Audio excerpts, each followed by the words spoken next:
Ukraine যুদ্ধে ড্রোনের গুরুত্ব বাড়ার সঙ্গে সঙ্গে নতুন করে জনবল সংগ্রহে নেমেছে রুশ বাহিনী, আর তাদের নজর এখন বিশ্ববিদ্যালয়ের শিক্ষার্থীরা। বিশেষ করে প্রকৌশল ও প্রযুক্তি বিষয়ে পড়ুয়াদের টার্গেট করছে মস্কো। বিভিন্ন শহরে বিলবোর্ড, প্রচারণা এবং সরাসরি নিয়োগ কার্যক্রমের মাধ্যমে তরুণদের আকৃষ্ট করার চেষ্টা চলছে।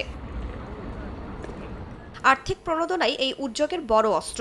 1 বছরের চুক্তিতে যোগ দিলে মিলছে কয়েক মিলিয়ন রুবলের বেতন, এককালীন বড় অঙ্কের বোনাস, মাসিক ভাতা এবং বিনামূল্যে আবাসন। পাশাপাশি বিশ্ববিদ্যালয়গুলো দিচ্ছে একাডেমিক বিরতি, টিউশন ফি মওকুফ এবং ফিরে এসে পড়াশোনা চালিয়ে যাওয়ার নিশ্চয়তা, যা শিক্ষার্থীদের জন্য বড় প্রলোভন হিসেবে দেখা হচ্ছে।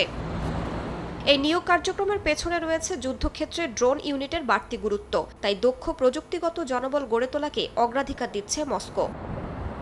তবে ক্রেমলিন বলছে বাধ্যতামূলক সেনা সমাবেশের কোনো পরিকল্পনা তাদের নেই। একই সঙ্গে রাশিয়ার দাবি স্বেচ্ছাসেবী নিয়োগ ব্যবস্থাই যথেষ্ট কার্যকর। বিশ্লেষকরা বলছেন নতুন এই কৌশল থেকে বোঝা যাচ্ছে দীর্ঘমেয়াদী যুদ্ধে জনবল ও দক্ষতা ধরে রাখাই এখন বড় চ্যালেঞ্জ হয়ে দাঁড়িয়েছে রাশিয়ার। রাইসা জান্নাত, সময় সংবাদ।